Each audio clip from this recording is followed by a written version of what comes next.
今天我们来维修一台泡了温泉的苹果11 Pro Max。粉丝描述在泡温泉的时候，好像不小心把手机掉落在水里了。手机在用着的时候突然不开机了。官方检测需要更换显示屏总成和主板。在手机防水的话题上一直存在很大的争议。其实作为 IP68 级的防水性能，官方也是表明了防溅、抗水、防尘并非永久有效。防护性能会在日常磨损消耗而下降，防水胶条也会在使用时间长的情况下变质，从而失去了日常防溅抗水，导致了日常因为进水的手机也是非常多的。每个手机在进水的情况不一，损坏与否都只能全看运气，而并非真正的完美防水。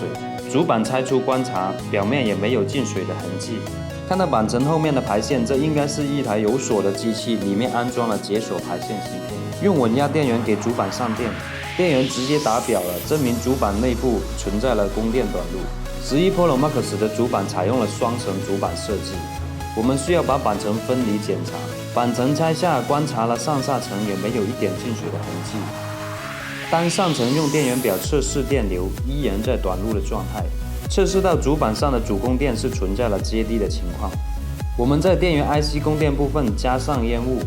给主板用电源表上电，原松出现了，是这个主供电电容接地了，导致了主板的短路。拆除这个电容的时候得非常小心，因为不小心很容易挖到电源 IC。电容也是比较大，空间太小，比较难下手。把电容拆掉，给主板上电开机测试，电流恢复了开机的状态。最后只需要贴合回主板测试主机功能吧。因为在拆的时候我们保留了原吸盆吸点。不需要重新直吸，直接贴合回板层即可。贴好板层，装上主机测试。当我们装好主板测试的时候，手机又不开机了。再次用稳压电源测试，电流停在了100毫安，不开机。排除了外配泛光排线，故障依旧。当把显示屏拆下，手机又恢复开机的状态了。找来一个好的显示屏测试，能正常开机显示了。证明了官方给出的检测，显示屏确实是坏的。再跟粉丝沟通更换显示屏，可更换显示屏的费用太昂贵了，粉丝要求我们先尝试修复显示屏。如果确实修复不了，再沟通是否更换。那么我们只能尝试一下吧，因为显示屏的修复层数和修复好后的稳定性问题，其实我们是不建议维修的。测量了显示屏座子上的第2排倒数第4个角，主值是接地了。测量了好的显示屏上正常是有主值的。把显示屏屏蔽罩拆下，查看内部显示组件，也没发现进水腐蚀的痕迹。找来一块损坏掉的显示屏，查找短路线路是通往了显示 IC 上。我们把排线拆出，把显示 IC 更换。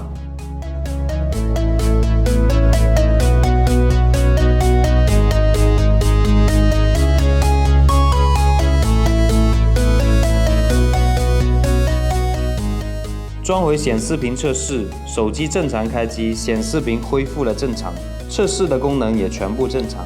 因为尾排部分螺丝有明显的进水生锈了，我们需要拆下观察清理，避免后期出现故障。查看也没有腐蚀的地方，那么这个维修的过程就完成了。其实显示屏的修复成功率是不高的，后期使用的过程也担心出故障的几率比较大。